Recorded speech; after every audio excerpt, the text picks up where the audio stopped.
Okay, good morning everyone. Magandang umaga. So, mag-start na tayo. Lahat ng mga kids, ito na. Wala nang tatayo. Dahil mag-start na natin worship. Ngayon ay 10th Sunday after Pentecost. And, yung mga kasama natin online, dating gawin po, please leave a comment sa comment section natin so I can recognize you after natin magsamba. So again, we will start our worship service. So mga bata, tahimik na tayo, behave na, upo na ng maayos. At tayong lahat ay sama-sama ng dudulog sa presensya ng ating Panginoong Diyos. So, bilang pagpasimula ng ating pagsamba, aawitin ang ating first song.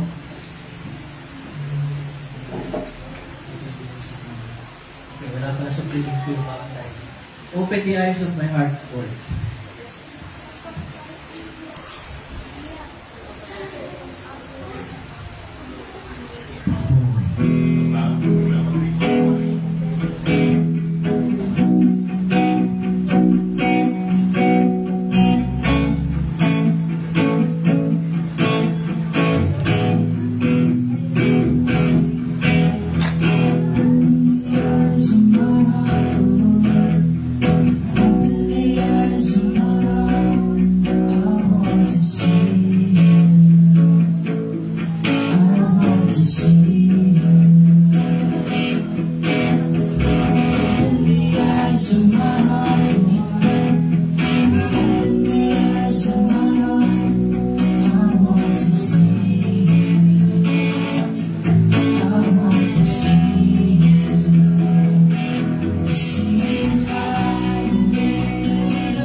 Espiritu Santo.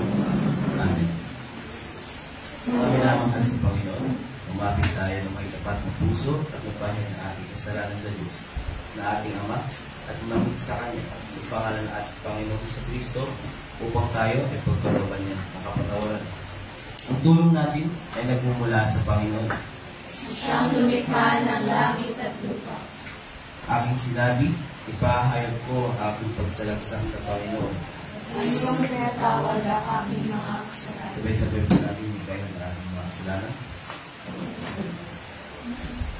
O Diyos, Ang mga makamayaya sa lahat, ang mga nabagin, ako ay isang awa-awa at ang mga kasalanan, ay nagpapahayag sa iyo ng lahat ng aking mga kasalanan at mga kasamaan. At sa pamamagitan ng mga ito, ikaw ay napastangan ko sa isip, sa salita at sa gawa. At ang karapat-dapat na sa kaparusahan mo sa panahon ito, at sa kaparusahan walang hanggan. Ngunit buong puso akong lumalapit, at nagsisisi dahil sa mga ito. At lumadalangin ako sa iyo, dahil sa walang hanggang kahabagan mo. Alang-alang sa banal, walang lumis, mabait at pagtitiis na kamatayan ng iyong ibig na lakas sa Kristo, ay maging mahabagi at mapagbiyaya ka nawa sa akin, na isang hawang makasalanan. At sa tulong ng Espiritu Santo, ay papalawakin ng aking kaalaman, at maging masunurin sa iyong salita hanggang sa wakas, at sa iyong habag at biyaya, ay magkaroon ako ng buhay na walang hanggan. Sa pamamagitan niya sa Kristo na aking Panginoon. Amen.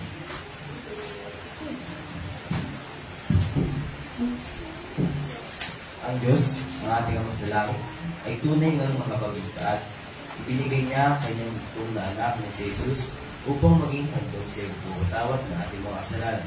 Kaya't tila tinawag ni Kristo at sa pamamagitan ng kanyang utos, ay pinatawad ko sa inyong lahat ng inyong mga kasalanan. Sa pangalan ng Ama at Anak at ng Espiritu Santo. Amen. Pili po tayo nakatayo.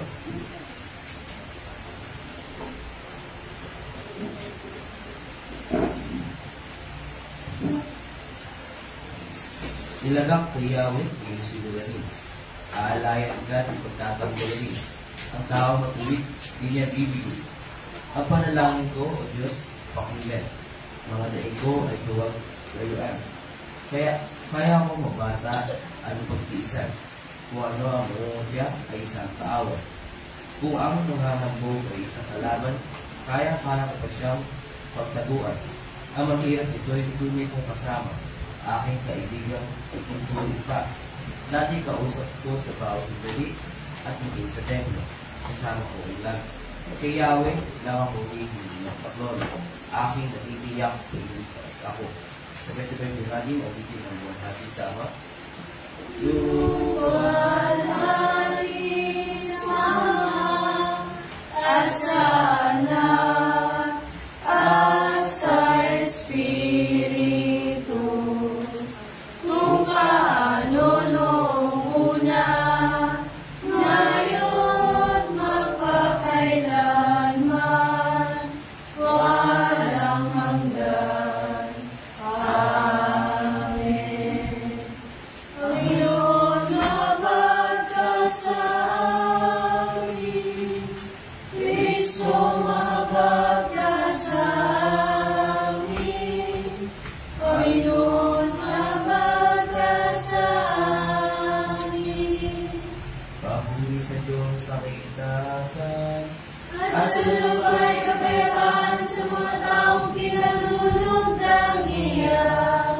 Pinupuri ka namin, sinasamba ka namin, dinulahati ka namin, isasalamatan ka namin dahil sa iyong kalwalhatian. O Panginoong Diyos, Hari ng kalangitan, Diyos na makapangyarihan sa lahat. O Panginoong Diyos, bugtong anak, Yesu Kristo. O Panginoong Diyos, o Panginoong Diyos, anak ng Ama, na nagais na kasalanan sa libutan, mabag ka sa amin. Ikaw na nagais na kasalanan sa libutan, tanggapin mo ang aming dalangin. Ikaw na nakalugmok sa ngalan ng Diyos Ama, mabag ka sa amin. Yang ikaw lamang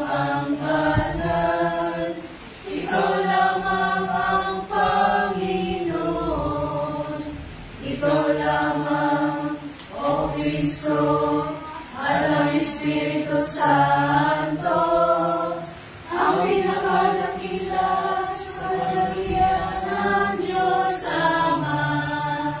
Amen.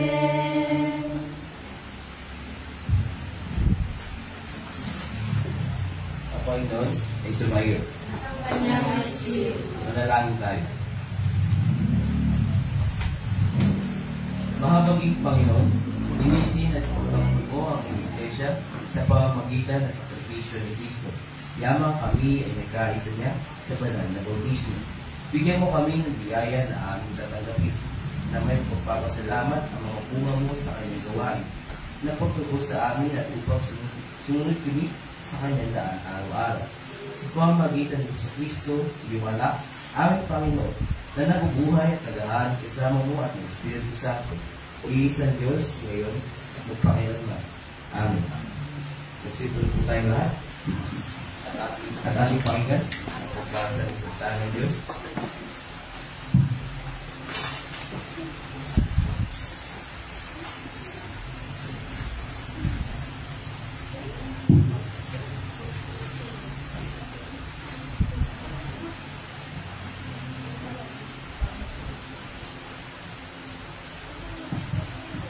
Ang unang pagbasa, buhat sa aklat.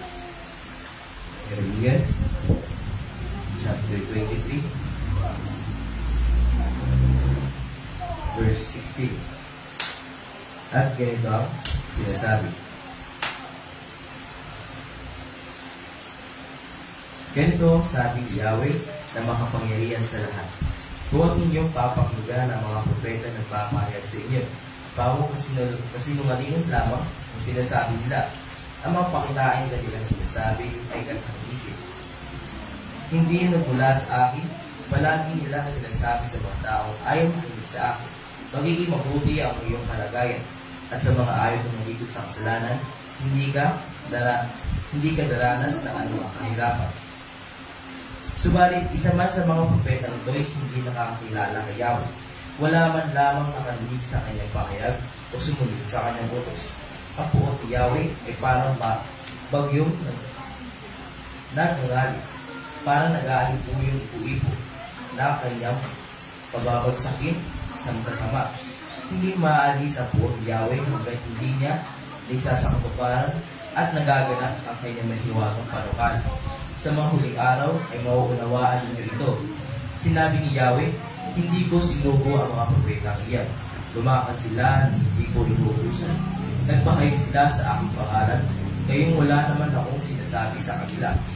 Kung tunay nga nilang natutuhan ang aking mga salita, maipapangaral nila ang aking mensahe sa mga tao, at sila'y sinisisi at tatalikod sa kanilang masasamang gawa. Ako ay Diyos na nasa lahat ng dako, hindi nananatili sa iisang lugar lamang. Walang makakapagtagpo sa akin, makikita ko siya kahit saan siya pumunta, sapagkat ako'y nasa lahat ng lugar sa langit at sa lupa. Alam ko ang ginagawa ng mga propetang sinungaling. Ginagamit nila ang aking pangalan at ipinamamagitang bigyan ko sila ng pangitain. Kailan pa ba magbago ang mga propetang ito na nangangaral ng kasinungalingan at nagpapahayag ng pandalaya ng kanilang mga puso? Akala nila'y malilimot ako ng aking bayan dahil sa mga pangitain sinasabi nila, gaya ng paglingkod sa akin ng kanilang mga ninuno at naglingkod kay Baal. Kung nananaginip ang isang propeta, dapat niyang sabihin ito'y panaginip lamang. Ngunit kung narinig niya ang aking salita, ipahayag niya ito ng buong katapatan. Ano ang kaugnayan ng ipa sa trigo? Sabi ni Yahweh. Parang apoy ang aking salita at katulad ng martilyo na dumudurog sa malaking bato. Ako'y laban sa mga propetang gumagamit ng salita ng ibang propeta at sinasabi iyon ang aking mensahe. Ako'y laban sa mga propetang kumakatha ng sariling salita at pagkatapos ay sasabihin galing iyon kay Yahweh. Ako'y laban sa mga propeta na nagsasalaysay ng sinungalingan upang tayain ang aking bayan. Hindi ko sila isinugo at wala silang kaputihang magagawa sa bayan ito. At ito ang salita ng Panginoon. Ayon ka lang pagbasa naman, buwan sa aklat ng Hebreo, chapter 11, verse mag-uumpisa sa verse 17. At ganito ang sinasabi. Nang subugin ng Diyos si Abraham, para napalataya din ang nagudyok sa kanya, naialay si Isaac bilang handog sa Diyos. Buong puso niyang nihandog ang kaisa-isa niyang anak. Gayong pinangako sa kanya ng Diyos na kay Isaac magmumula ang magiging lahi niya. Naniwala siya na kaya ng Diyos na bubuhay ng patay. Kaya sa patalinghagang pangungusap, naibalik nga sa kanya si Isaac mula sa mga patay. Dahil sa pananampalataya, ginawad ni Isaac kinahakop Isaw ang pumapala para sa ilahan. Dahil sa pananampalataya, ginawat ni Jacob ang pagpapala sa dalawang anak ni Jose bago siya namatay. Tumawag siya sa kanyang tungkot at sumamba sa Diyos. Dahil sa pananampalataya, sinabi ni Jose nang siya'y malapit na mamatay tungkol sa pag-alis ng mga Israelita sa Ehipto at ipinagbilin sa kanila na dalhin ang kanyang mga buto sa kanilang pag-alis. Dahil sa pananampalataya, ang mga magulang ni Moises ay hindi natakot na sumuway sa utos ng hari. Na makita nila maganda ang sanggol, tinago nila ito sa loob ng 3 buwan. Dahil sa pananampalataya, tumanggi si Moises nang siya'y mayroon lang sapat na gulang, natawagin siyang anak ng prinsesang anak ng hari, inibig pa niyang makihati sa kaabihang dinaranas ng bayan ng Diyos, kaysa magtamasa ng mga panandaliang alim na dulot ng kasalanan. Itinuring ng higit na mahalaga ang tiis at hirap nila dahil sa Visayas kaysa ang kayamanan ng Ehipto, sapagkat nakatuon ang kanyang paningin sa magkabipala sa hinaharap. Para napalataya din ang nagudyo kay Moses na risalin ang Ehipto nang hindi natatakot sa galit ng hari. Bantag ang kanyang kalooban sapagkat para niyang makita ang Diyos. Dahil din sa pananampalataya, idinatat niya ang Paskwa at inuutos sa mga Israelita na pahiran ng dugo at pintuan ang kanilang mga bahay upang huwag patayin ang anghel na mamumuksa ang kanilang mga pangalan. At ito ang salita ng Panginoon.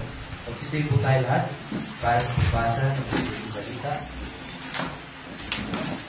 mula sa aklat ni Lucas, chapter 12, mag-uumpisa sa verse 29. At ganito ang sinasabi. Naparito ako upang magdala ng apoy sa lupa at sa nagtitiyag na ito. May isang bautismo na dapat kong danasin at ako'y nababagakot hanggang hindi ito nagaganap.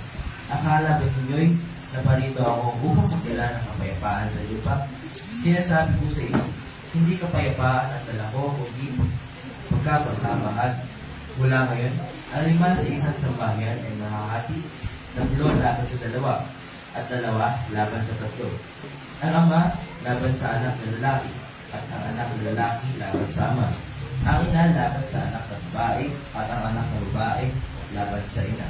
Ang binang babae laban sa malugang na babae. Ang malugang na babae ay laban sa malugang na babae. Sinabi rin ni Jesus sa mga tao, kapag nakita ninyo kumakapal ang ulan sa kanluran, sinasabi niyo agad na uulan at ganoon nga ang nangyari. At kung umiihip ang hangin mula sa katimugan, ay sinasabi ninyo iinit at ganoon niya. Mga kapagkunwari, marunong kayo umunawa ng palatandaan sa lupa at sa langit. Bakit hindi ninyo naunawaan ang mga tanda na kasalukuyang panahon? Bakit hindi ninyo mapapasyahan kung ano ang tamang gawin? Kapag ikaw ay sinaktan, sikapin mong makipagsundo sa mga nagsaktan sa iyo bago dumating sa hukuman. Baka kalagkarin kanya sa hukom at ibigay ka ng hukom sa tanong at ibilanggo ka naman ito. Sinasabi ko sa iyo, hindi ka makakalabas yun kung hindi mo nababayaran ang kahuling-huling ng sentimo.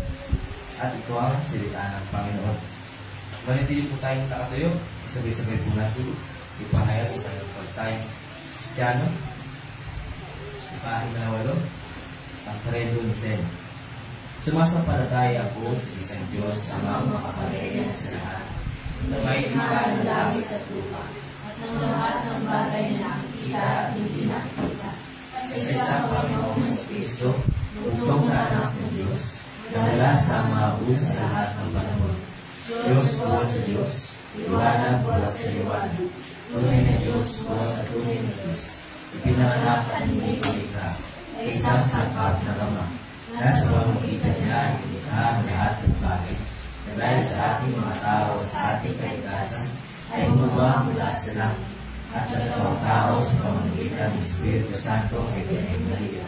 At naging tao, nagpapasakit dahil sa atin sa panahon ni Poncio Pilato. Pinako sa krus ng matay at bibig, na ikatlong araw na buhay ng hindi sa ayos sa kasulatan, umakyat sa langit at nakaluglo sa kanan ng Ama, at siya ang pinuli ng may kabaligan upang humano ng umayat ng makasay. At ang kaharian niya ay walang hanggan. At sumasampalataya ako sa Espiritu Santo, ang Panginoon na nagpagbigay buhay, na nagmumula sa Ama at sa Ama, na sinasambahan ng luwalhati kasama ng mga anak, na nagsalita sa pamamagitan ng mga propeta. At sumasampalataya ako sa isang banal, Kristiyano at Apostolik ng Iglesia. Naniniwala ako sa isang Biblia, sa pagkakalawan ng mga kasalanan, at umaasa ako sa pagkabuhay ng muli ng mga patay, at sa buhay ng panahon darating. Amen. Magsipon po tayo lahat.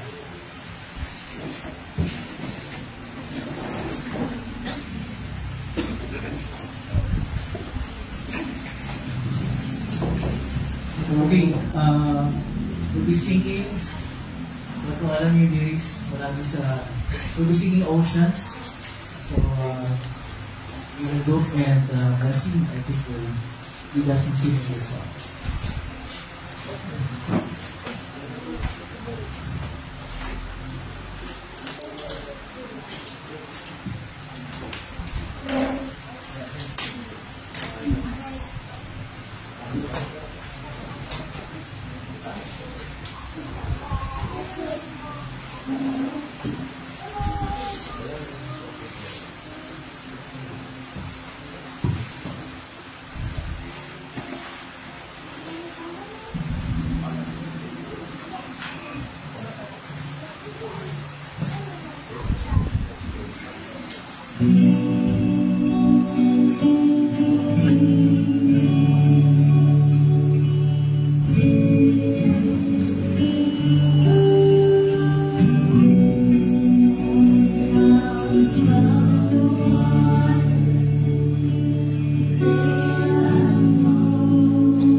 Okay, thank you, Bessie. And Gendo for leading us sa ating song.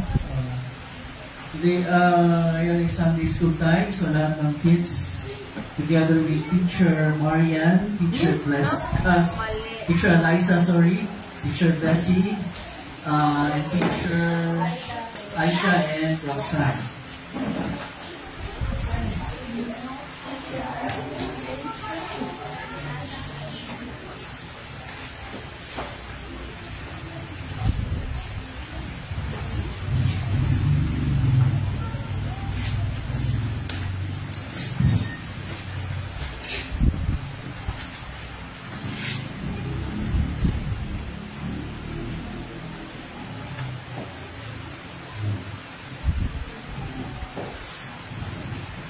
Good morning, everyone. Umaga. At sa inyo lahat ang masaganang magandang loob at kapayapaan mula sa Diyos sa ating Ama sa pamamagitan ni Kristo Jesus sa ating Panginoon. Amen.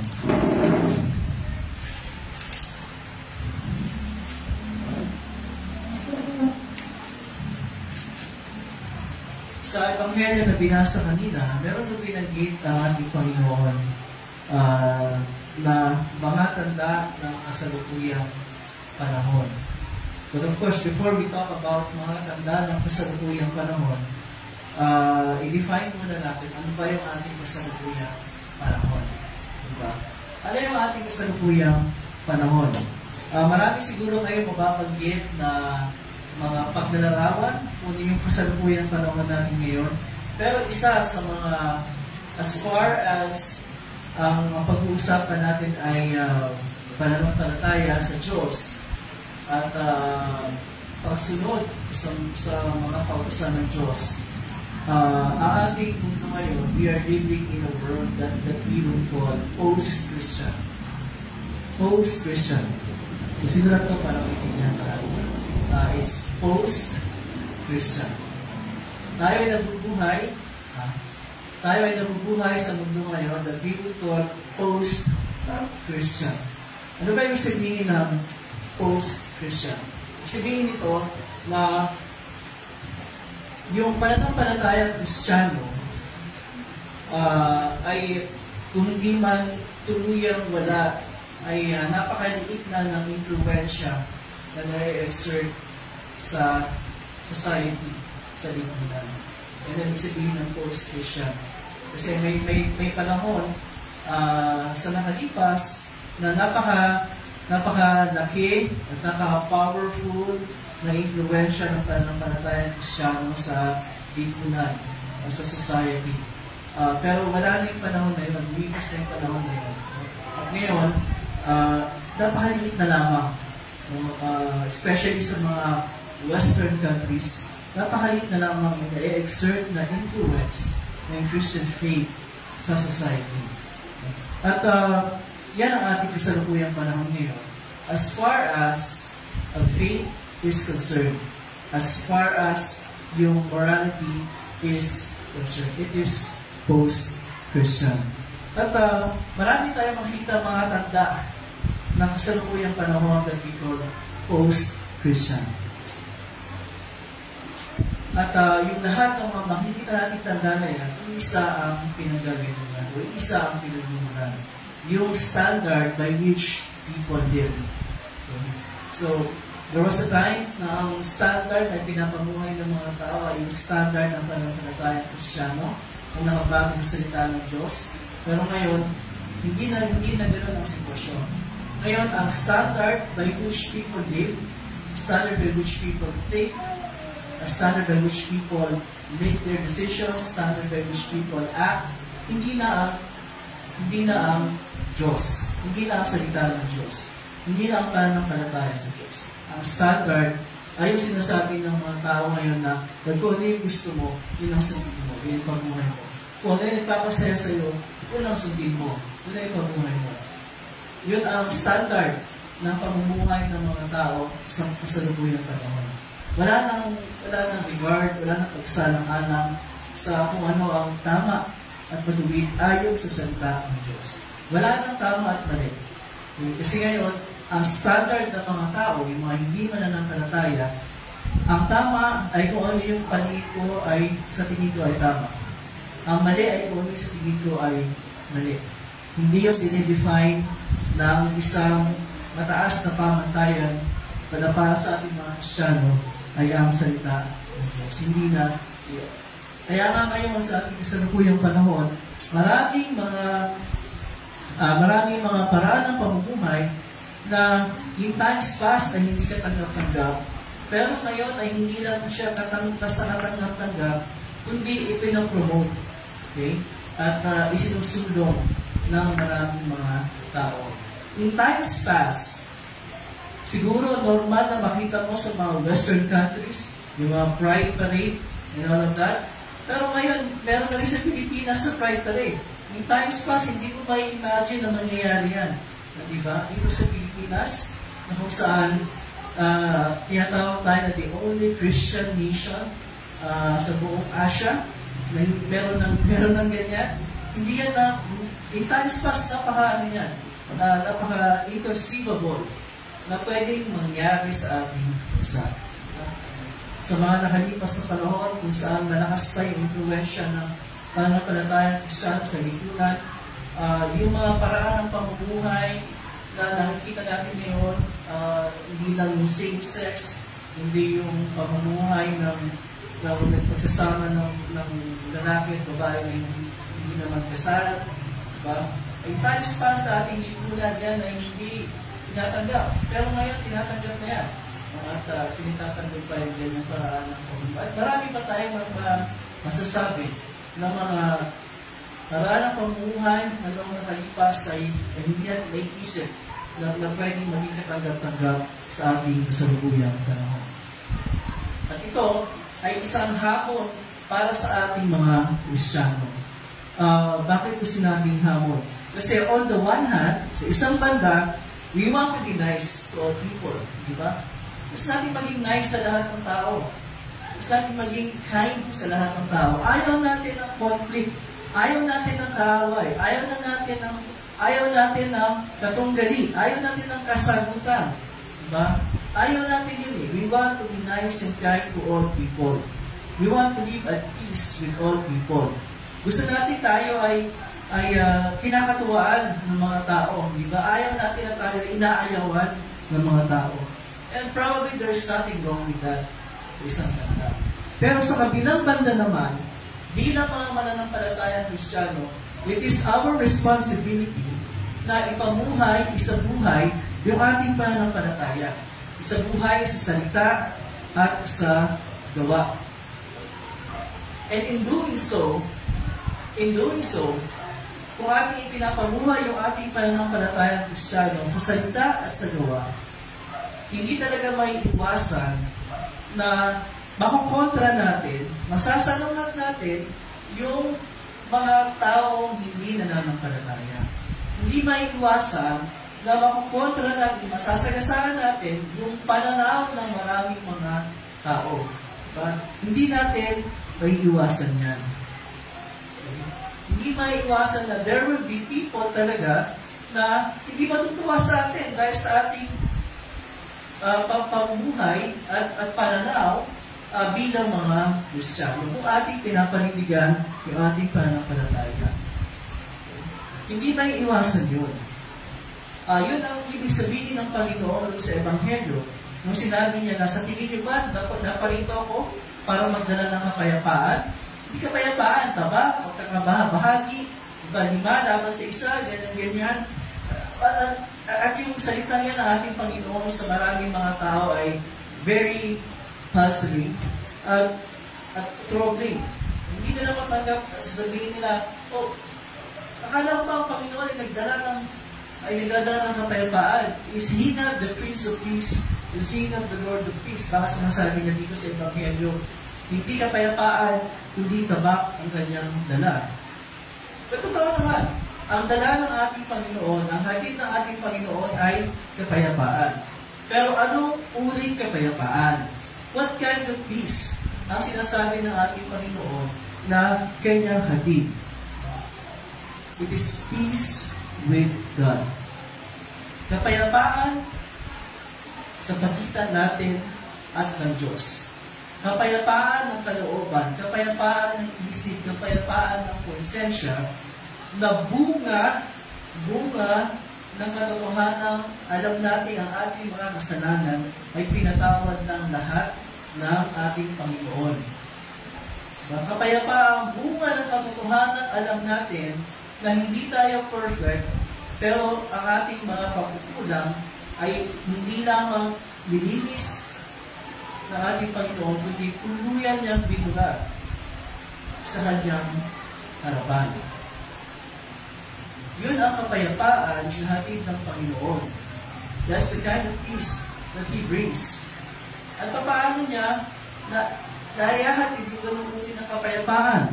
Sa paanong paraan? Nung siya ay narito sa mundo, anong ginawa niya? Siya ay naging faithful sa pagtawag sa kanya ng Diyos Ama para mamuhay bilang isang alikpit kasi sa hindi niya ginamit ang kanyang pagka-Diyos sa maraming pagkakataon. At ang sa ganoon ay magampanan niya ang gawain ng pagliligtas sa atin sa pamamagitan ng kanyang pagdurusa, kanyang buhay, ang kanyang pagdurusa at ang kanyang kamatayan o sa krus. Sa kabuuan ng kanyang buhay dito sa lupa, especially the last 3 years of His life, nung siya ay nasimula ng mangaral publicly, magduro publicly. Anong ginawa ng ating Panginoon? Kinusintiban na yung mga kasalanan ng mga tao. Kinusintiban na yung kasalanan, yung napakaraming kasamaan sa lipunan na kanya nakikita. Sinabi ba niya, okay lang yan, kung yan ang gusto ninyo? Kung yan ang papasaya sa inyo, di gawin ninyo? Hindi. Anong ginawa niya? In-expose niya. In-expose niya, hindi lang yung kasalanan, hindi lang yung nakikita gawa, kundi yung puso ng mga tao. In-expose niya yung hypocrisy ng mga religious leaders na nagtuturo sa mga taong sumunod pero sila mismo hindi sumusunod. In-expose niya at in-oppose niya yung kasalanan at kasamaan ng mga tao at ng lipunan na kung saan siya ay nabuhay. That's what our Lord did. At hindi lang basta niya in-expose at in-oppose. Ano pa ang ginawa ng ating Panginoon? Binayaran niya ang kasalanan at ang kasamaan ng lahat ng tao sa pamamagitan ng kanyang buhay at kamatayan. Maging ang kasalanan ng mga tao naging dahilan para siya ay ipako doon sa krus. Maging ang mga taong kaaway niya, ang kasalanan at kasamaan ng mga tao yun ay kasama sa kanyang binayaran doon sa krus. It is through that na kanyang nagawa tungsin ang lahat ng tao kabilang tayo sa lahat ng ating kasalanan. Never by compromising, but by exposing and opposing yung kasalanan and by paying for all of them sa pamamagitan ng kanyang kamatayan doon sa krus. Yan ang ginawa ng ating Panginoon. At dahil sa kanyang ginawa, nagagawa niya ng ihatid sa bawat isang tao ang kapayapaan, ang totoong kapayapaan. It is not the absence of troubles. It is not the absence of conflict. It is the presence of the Lord Himself sa puso ng mga taong nananampalataya sa Kanya. When Christ, who is the Lord and the Prince of Peace, is present in our hearts, then we have peace with God. Meron tayong totoong kapayapaan sa ating mga puso. Ito yung kapayapaan na kailangan ng mga tao sa ating panahon. This is the kind of peace that they need. Hindi natin sila natutulungan at hindi tayo nagpapakita ng totoong pagmamalasakit at pagmamahal sa kanila kung tinitipon natin yung bibig natin sa mga kasalanan na ating nakikita. Kung tayo ay nakikiayon sa paraan ng pag-iisip nila, kung tinatanggap natin, kung nakikisama tayo, ginagawa natin yung kanilang ginagawa. Kung kinukondone natin, kinukonsin natin, kinukonsin natin, yung kanilang mga kasalanan at kasamaang ginagawa. We're not helping them kung gano'n ang ginagawa natin. It is not loving. Kasi ganito pangapira ng mga tao eh. Diba? Di ba, mahalan na lang tayo. Ibig sabihin nila, wala nang pakialaman kung ano yung ginagawa ko, kung pakialaman. Hindi naman nakikialam. Okay? Hindi sinasabi na. It is our responsibility bilang mga Kristyano na sabihin. Kaya nga, ang sabi ng Panginoon, di ba, hindi siya naghatid ng kapayapaan, hindi ka ba? Bakit? It is the nature of truth to oppose error. It is the nature of truth to oppose and expose yung kasalanan at yung kasamaan. Kasi the moment na yung truth na nahimik, then it ceases to become truth. Hindi na siya totoo. Sabi nga, pagdating sa katotohanan, there is no such thing as 50% truth and 50% lie. Hindi pwedeng half truth, half lie. Kasi ang half truth is 100% lie. Okay? Kaya para sa ating mga Kristyano, there is no room for compromise. Ibig sabihin, pag-away tayo pag narinig natin yung pananaw ng mga, masalanan ka, pupunta ka sa impyerno. Ayoko lang sa'yo, lalayo na ako sa'yo. Baka mahawak pa ako ng kasamaan ko. Hindi naman gano'n eh. Ang ibig lamang sabihin, na kung meron tayong pagkakataon magsalita tayo. Okay, but we do it nicely and kindly. Doon tayo maging nice. Doon tayo maging kind sa pagtutuwid sa kasalanan at kamalian ng mga tao. Doon tayo maging nice. Hindi maging nice sa mananahimik. Doon ang point na tayo nang isa sa ginagawa nila. Hindi tama yun. Hindi yun naaayon sa kalooban ng Diyos. Diba? So, hindi tayo sinasabi makipag-away tayo patulad ng ibang mga miyembro ng ibang mga sekta na nakikipag-away talaga na very aggressive na hindi ka maliligtas. Ikaw, hindi ka maliligtas. Ikaw, mali ka. There is a way for us to say the truth and say it in love. Say it kindly and nicely. Ang problema sa mga Kristyano ngayon, nananahimik na lang eh. Ang mas malala pang problema, hindi lang basta nananahimik. Sila pa yung nadadala. Sila pa yung na-influensyahan na hindi tama ng maling pananaw at maling paraan ng pamumuhay ng mga hindi mananampalataya. Sila pa, sa halip na tayo ang maling influensya, tayo pa ang na-influensyahan, it's the other way around. Bakit? Kasi takot tayong mawala yung pagkakaibigan ng mga tao sa atin. Takot tayong layuan tayo o sabihan tayo ng ganito at ganyang salita dahil sa ating pananampalataya. Diba? Yun ang problema. We would rather value yung friendship ng mga tao, yung pagkagusto, yung pagkagiliw ng mga tao sa atin, kaysa manindigan sa kung ano yung totoo at tama. Tandaan natin, sinabi ng ating Panginoon, whoever denies me, sino mang magtakwil, hindi ko binala sa akin sa harap ng tao, hindi ko kilalanin sa harap ng Ama. Pagdating ng so bilang mga Kristyano, ito yung panawagan sa ating Panginoon doon sa Ebanghelyo. Tayo ay nabubuhay sa katotohanan dahil ang sinasamba nating Panginoon ay ang Panginoon who is the only way, the only truth, and the only life. Ang ating pamantayan ay ang salita ng Diyos. Hindi natin trabaho, hindi natin mission sa lupa to seek peace with people. Hindi natin mission sa lupa to seek, hindi natin mission sa lupa na i-please ang mga tao. That is never our mission. Huwag tayo maging mga people pleaser. Just because to the effect na binabaluan na natin yung pananampalataya natin. Huwag gano'n.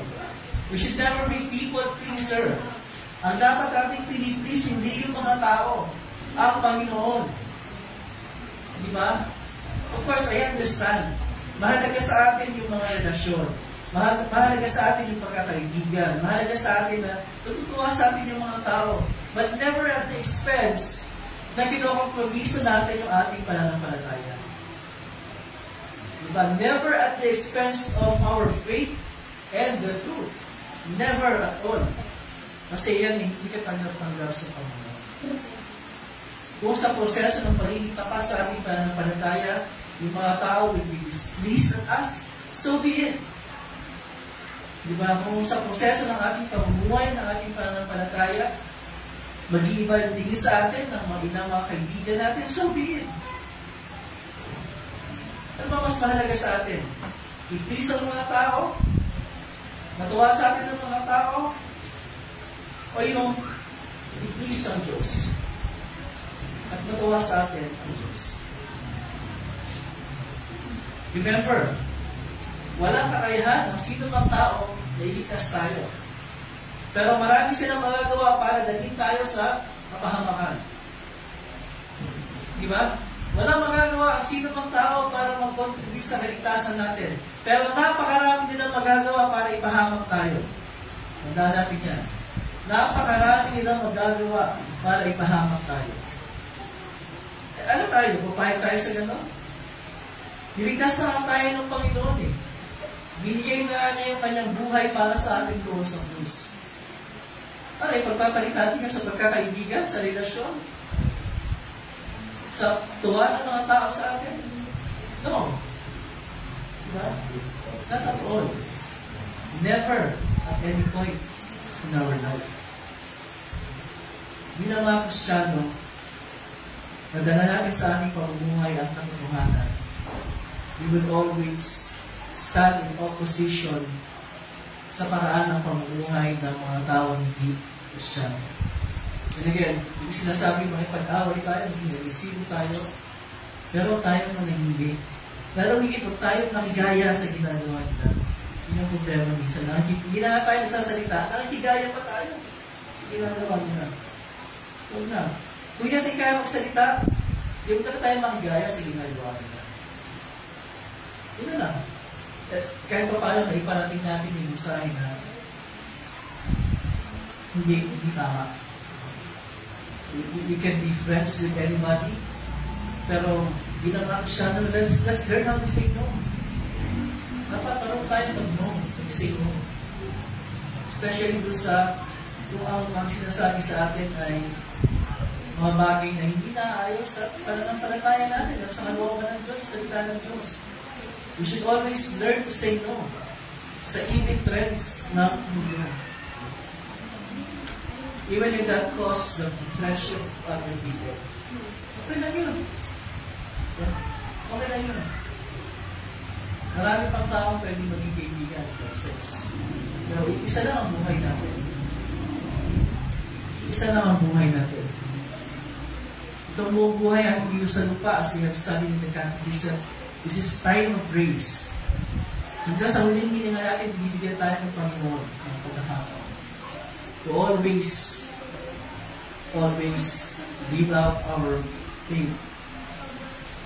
Diba? So yun ang mensahe. Ang kailangan ng mga tao, ang kailangan ng mga kaibigan natin na hindi nananampalataya, na mga kakilala natin, ang kailangan nila ay hindi yung maging nice tayo at maging kind. Well, just be nice and kind. But also, if we see them na may mali, especially kung inaaya tayo sa mali, and we nicely and kindly say no, and explain the reason why. Nicely and kindly. Again, if we want to be nice and kind to other people, especially sa mga nananampalataya, yun ang pwede natin gawin.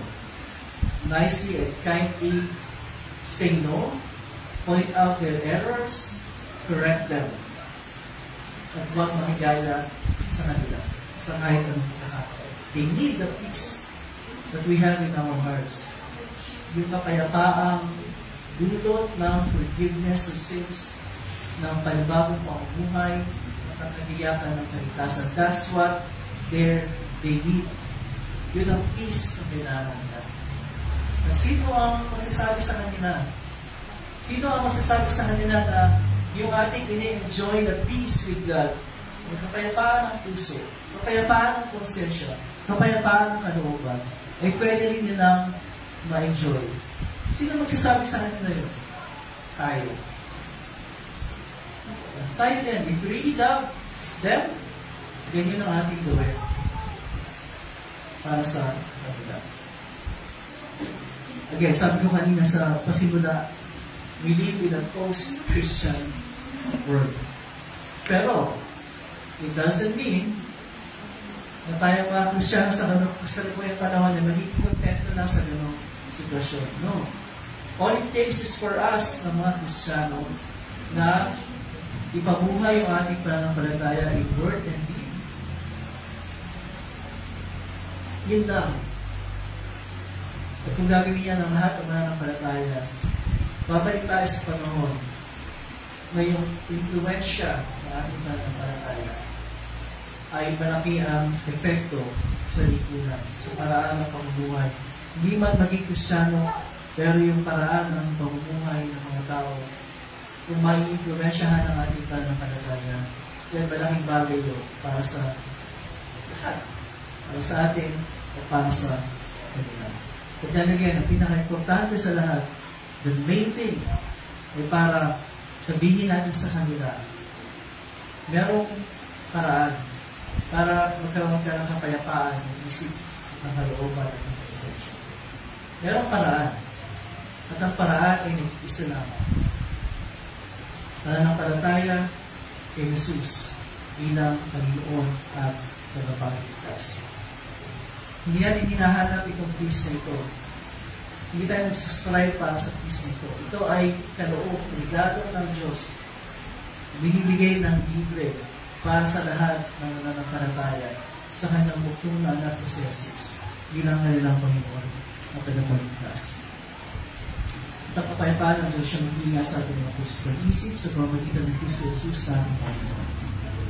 Amen. Nagpapatuloy sa pag-gather ng ating offerings at ngayon, si Abby na po.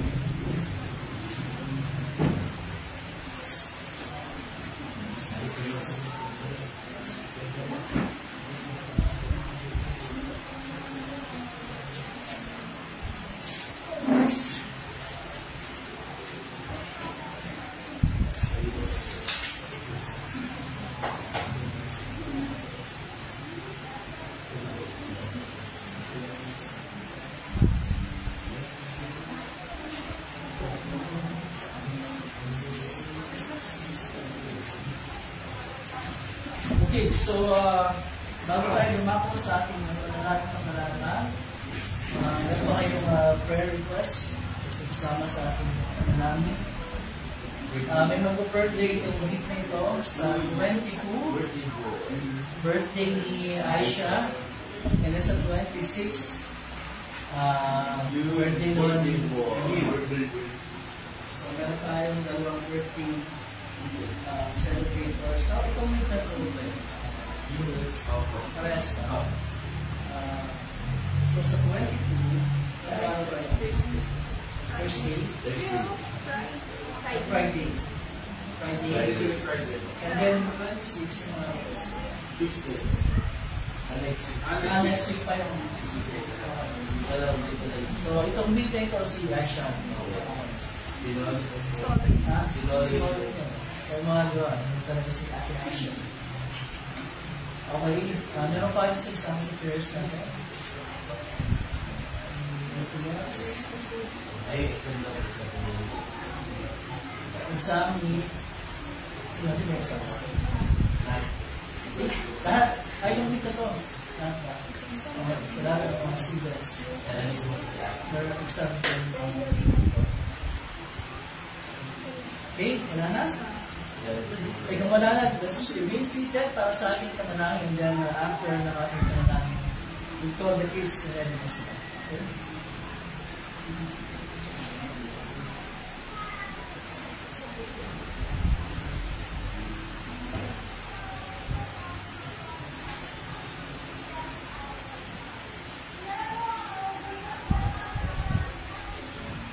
Marami tayo.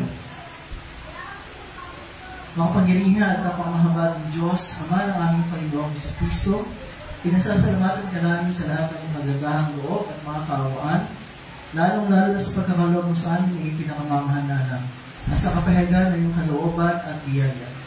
Isinasama namin ay mo sa amin ng salita upang ito'y aming maingatan ng may mabubuti at matatapat na puso at magbunga sa pamamagitan ng matsyang pagtupad. Matayipin namin isinasama na iyong pagdalian pamahalaan ng Iglesia Nagana, kasama ang mga pastor at mga manggagawa nito, upang aming maingatan ng kadalisayan ng salita ng kaligtasan. Sa pamamagitan niyon, ay magtubibay ang aming panampalataya sa iyo, maragdagan ang aming pag-ibig sa lahat ng aming kapwa, at umunlad ang iyong kaharian.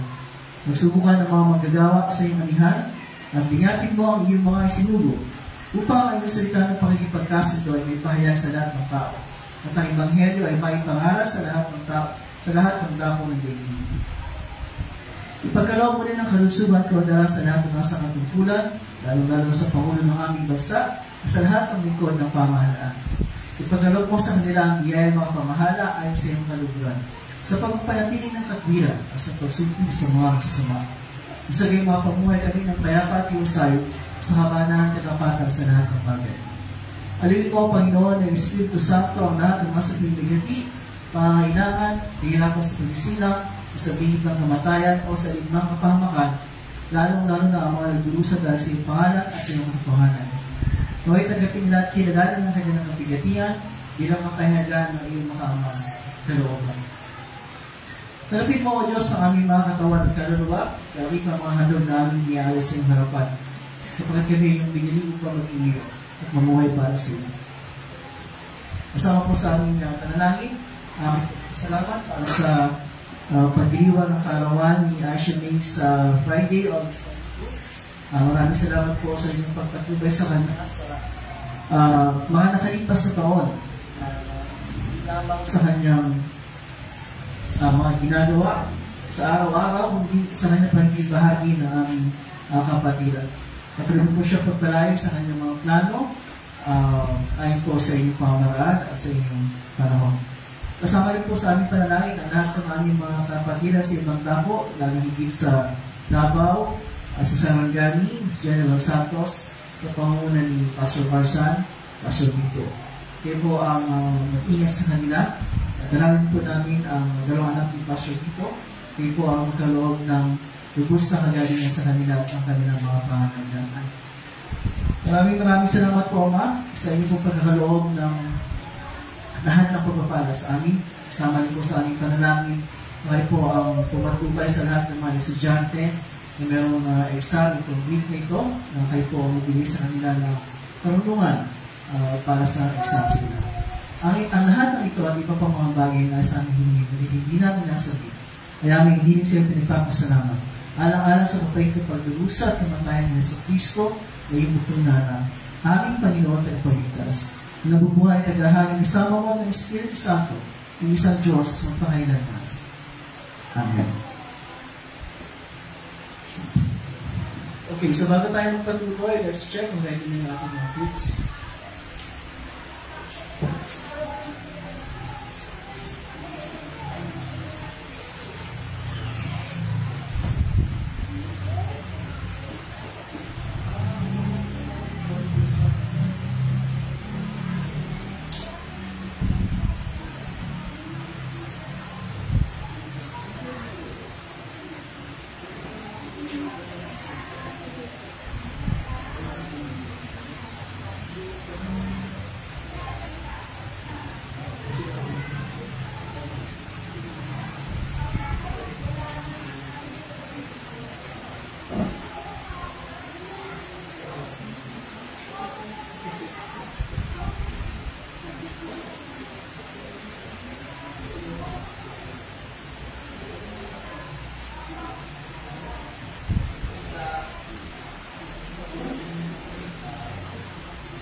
Okay, dito sa harap. Diretso dito sa harap para sa ating presentation.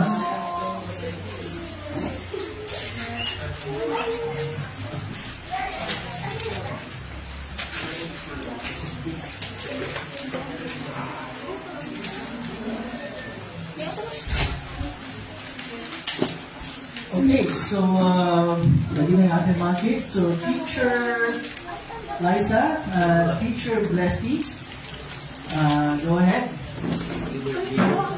Good morning, kids!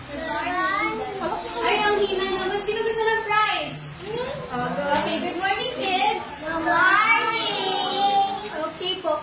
Pangilang utos ginawa ni Papa Jesus ay ni God yung mga tao? Pangilang araw? Pang 6. Yes. Sino yung dalawang bida natin? Eva! Raise ng hand. 1, 2, 1, 2, 3, go! Eva to da! Wala pa ka eh.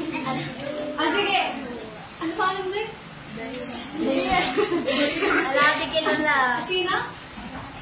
Very good. Si Evan Adan. Ano yung kaisa-isang rule ni Papa Jesus na huwag nilang gagawin? Magkainin yung prutas. Raise na lang? Okay. Kain yung Here. prutas. Magkainin yung prutas. Very good. Okay. Kain. Ano yung ginawa nung evil kay Eva? Prutas. Ano? Anong gagawin sa prutas? Kainin. Opo, kakainin yung prutas. Sige, tag-iisa ka. Wait lang po, wait lang. Wala palapit na kayo na pala. Ito ba? Ayun na, kunin mo na. Wait lang. Nung kinain nila yung prutas, ano nangyari? Anong nangyari kay Eva? Sinalutasan. Sinalutasan sa garden. Ano ginawa, di ba? Yung prutas, kinain ni Eva. Tapos, kanina niya binigay yung prutas pa. Eva. Pinakain niya kay? Eva. Tapos, ano yung nangyari sa kanila? Naging?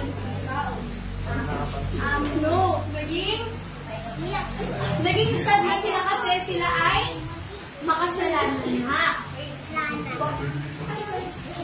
Tapos, nung naging makasalanan na sila, Zia, ano nangyari? Pinalayas na sila sa? Garden. Sa garden. Garden. Tapos, di ba po, pinalayas na sila sa garden. Ano yung sabi ng Panginoon? Dahil mahal sila ng Panginoon, gumawa ng plano yung Panginoon. Tapos, binigyan sila ng... Sino yung tagapagligtas na yun? Diyos. Opo, si Papa Jesus. Anong natutunan? Wait lang, ano pong natutunan niyo sa kwento natin ngayon? Hindi. Sa kabila nung makasalanan yung mga tao, mahal pa rin tayo ni Papa Jesus, kaya binigay niya yung tagapagligtas para tayo ay mapalapit sa Kanya. Okay, memory verse po. 1 chapter 3 verse 16. Sa kamatayon ay lamang ang pag-ibig ng Diyos sa kasangkatuwang, kaya bigay niya ang kanyang mag-isang anak upang magsimula sa sumampalataya sa Kanya. Sa Kanya ay hindi mapahaba, hindi magkaroon ng buhay na walang hanggan. 1 chapter 3 verse 16. Very good. Okay, thank you, kids and teachers, Liza and Leslie. So, balik sa upuan. Yung sa dating upuan natin kanina kung saan kayo nakaupo bago ng Sunday School. Okay? So, hindi pa tayo tapos. Hindi pa tapos yung ating pagsamba. So, mga kids, behave muna tayo. Okay, ngayon tayo ay natapos sa paghahanda sa hapag ng Panginoon. Tayo tumayo. And we will continue on kasamang page yan sa ating himna. Ang paghahanda sa hapag ng Panginoon. Ang Panginoon ay sumayo. Magalak ang inyong mga puso. Magpasalamat tayo sa ating Panginoong Diyos. Nararapat at natuloy na gawin niya. O Panginoon, amang banal, makapangyarihan walang hanggang Diyos, tunay ngang marapat, matuwid at kapuri-puri, na kami ay dapat magpasalamat sa iyo sa lahat ng panahon at sa lahat ng dako. Nakasama ang iyong bugtong na anak at ang Espiritu Santo ay isang Diyos, isang Panginoon. At sa pagpahayag ng isang tunay na Diyos, kami sumasamba sa isang Diyos na may tatlong persona at isang kabuuan na nagahari magkakapantay. Kaya kasama ng mga anghel at mga arkanghel at ang buong ng langit, aming pinupuri at inanakila ang malalhaming mong pangalan. Laging pinupuri ka at sinasabi, Banal, banal, banal, Diyos ng Panginoon ng mga hukbo, ang langit at ang lupa ay puno ng iyong kalwalhatian.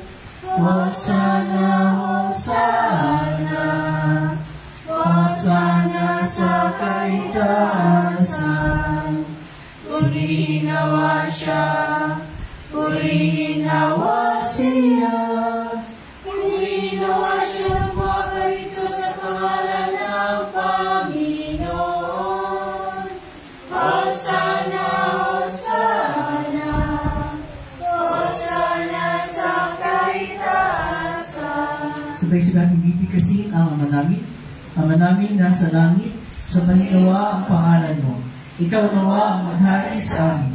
Sundin nawa ang iyong kalooban dito sa lupa tulad ng sa langit. Bigyan mo kami ng pagkain kailangan namin sa araw na ito. At patawarin mo kami sa aming mga kasalanan, tulad ng pagkapatawad namin sa mga nakakasala sa amin. At huwag mo kami inapik sa tukso, hindi ilayo mo kami sa masama, sapagkat sa iyo ang kaharian.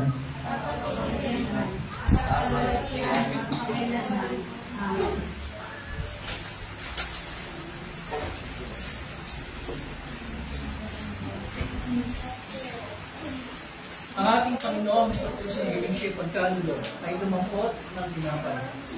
Tapos magpasalamat sa Diyos, ito kanyang pinagkirapira sa bilis ang mga nagad siya sabi, ulin niyo ito at kanin, ito ang aming katawan ay binibigay para sa inyo. Gawin ito bilang pag-alala sa akin.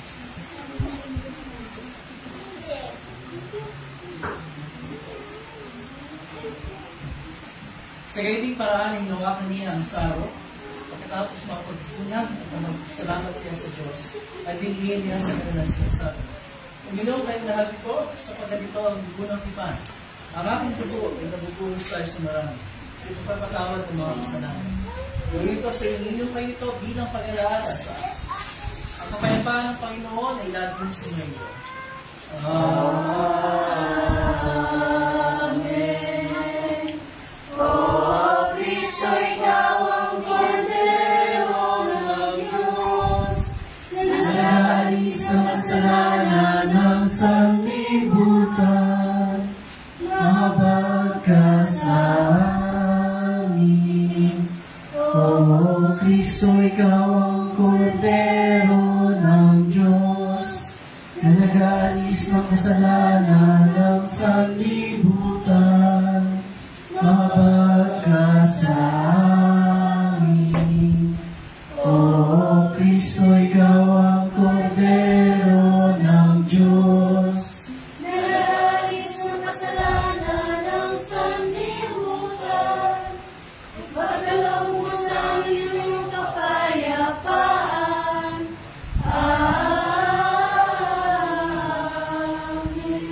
Ngayon mo po at lahat ng mga confirm na first ay aking sinatawagan sa harap, at ating nagkakil ng kanyang pinagawang dugo, alakip na kinapay at alak sa inyong papatawad ng aming mga kasalanan.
tunay na katawan na bigunawa ng ating Panginoong sa Kristo, siya magpalakas, magpunong sa inyo, sa kailan pananampalataya kung sa buhay na walang hanggan.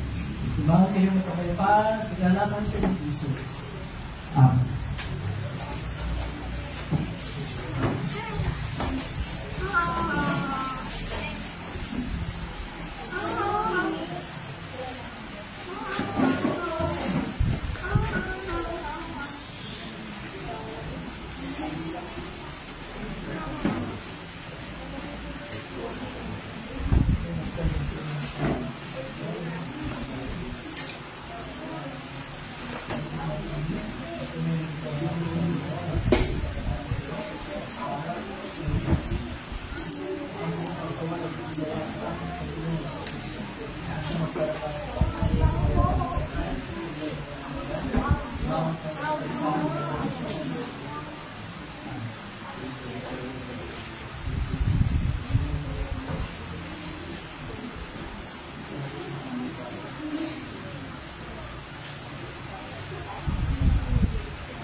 Tayo lahat ay tumayo at ating awit sa pagyao sa pema. Kaya, Panginoon, kailanay hayaan mo namin lingkod at umanaw sa kapayapaan ayon sa iyong pangako, sapagkat nakita ng aking mga tangiyong pagliligtas na inihanda mo para sa lahat ng mga bansa. Liwanag itong tatanglaw sa mga hentil at magbibigay karangalan sa iyong bayang Israel. Luwalhati sama at sana at sa Espiritu, kung paano mula ngayon magpakailanman, walang hanggan. Amen. O pasalamatan natin ang Panginoong Diyos sapagkat siya ay mabuti. At ang kanyang magbibigay pa walang hanggan at mananatili. Pinasasalamatan ka namin, Diyos na mapangilingan sa lahat, sapagkat pinaginhawa mo kami sa pamagitan ng sakramento nito. Idinadalangin natin sa pamagitan ng paraot na ito, ay panakasin mo ang aming pananampalataya sa iyo, at paningasin mo ang aming pag-ibig sa isa't isa. Alang-alang kay Jesu Kristo ang aming Panginoon, na nabubuhay at naghaharing kasama mo ng Espiritu Santo, isang Diyos magpakailanman.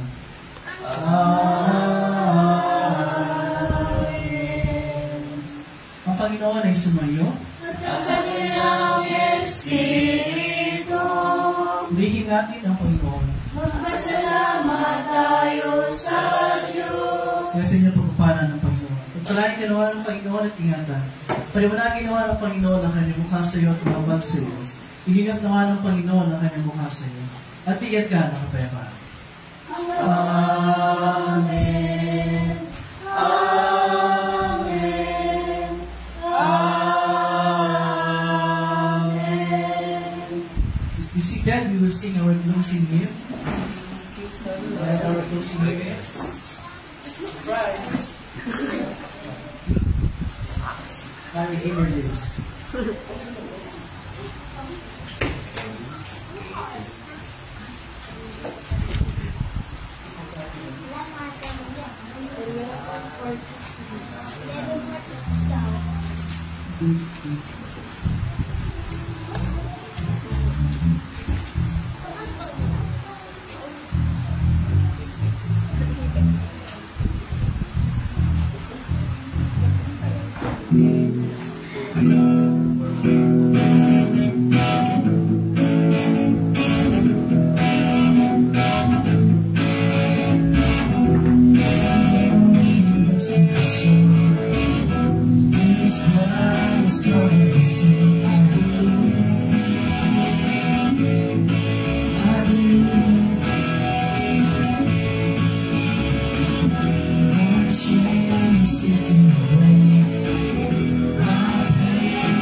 And of course, bless kanina for leading us sa ating mga worship songs for today. Welcome sa lahat ng mga makibahagi sa ating pagsama ngayong umagang ito. We would also like to recognize yung mga kasama natin sa ating live stream. Kung binigay ng comment.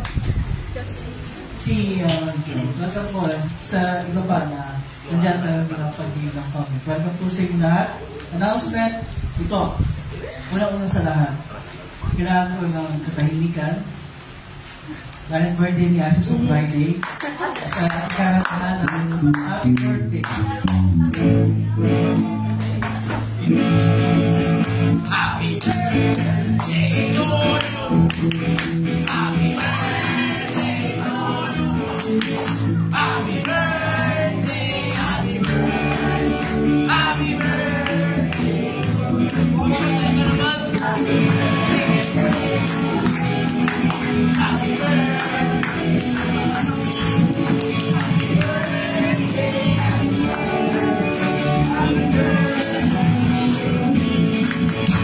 Okay, sabay-sabay tayo.